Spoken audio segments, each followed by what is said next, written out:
Alam mo, napakaduwag mo. Ayaw mong masaktan? Kung hindi ka mananalo sa buhay, wala ka pupuntahan yan.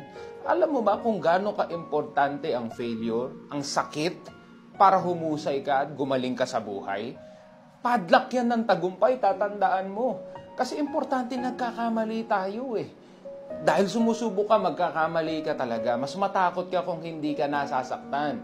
That means you're not doing anything new. That means you're not going outside of your comfort zone. Kung gusto mong magtagumpay sa buhay, yakapin mo ang sakit. Namnamin mo lahat ng pagsubok na ibabato sa iyo ng buhay. Especially dahil ngayon lumalabas ka sa comfort zone mo.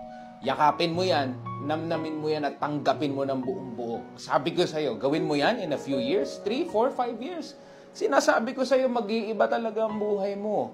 And you will be surprised how far you have come because you have embraced the pain.